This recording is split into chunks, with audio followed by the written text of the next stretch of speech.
the issue is that our society does not call this shit what it is. Too many times I've been told, well, obesity is not contagious, especially in the last 2 years, right? Obesity is absolutely, and been studied multiple times, contagious via social interaction. Families that are obese normally have obese children. Obesity is actually even more technically contagious by social influence, and we literally call these people influencers. Like she is an influencer on many social media platforms.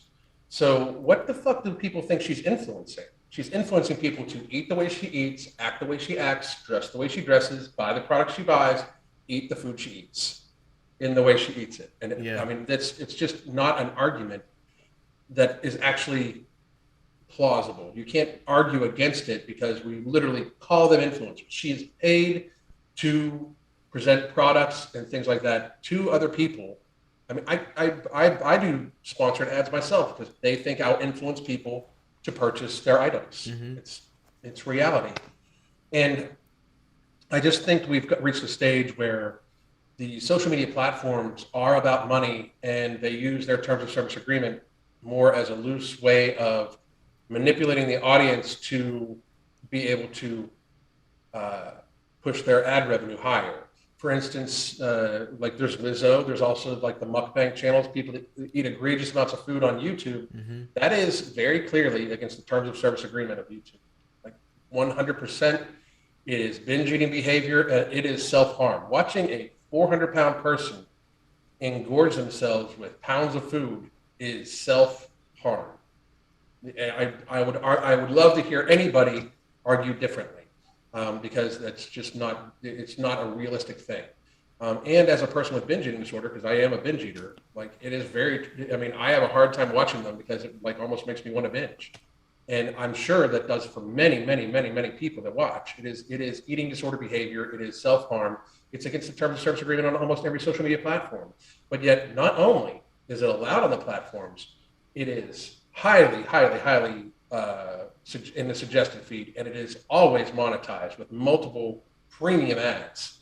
I mean, it's normally the fast food ads and the pizza ads and those sorts of ads, and then there's the drug ads that normally come on it because their person's going to need some drugs at some point in time to deal with the issues. And then to make it even crazier, like I understand that sometimes I get my videos taken down and demonetized just by the way I speak. I do swear a lot. It's part of my personality and part of what my audience expects.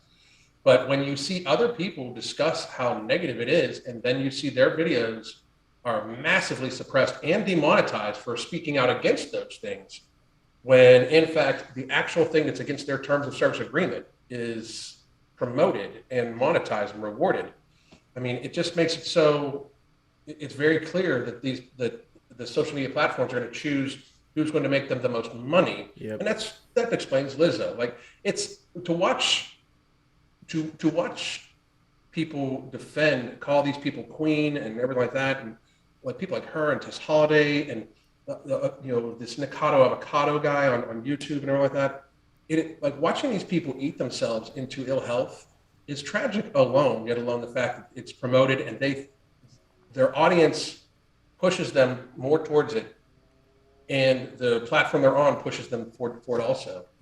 I just think that if we want to have a realistic conversation about all this stuff, we're going to eventually have to have a realistic conversation with how negative it actually is for our society. But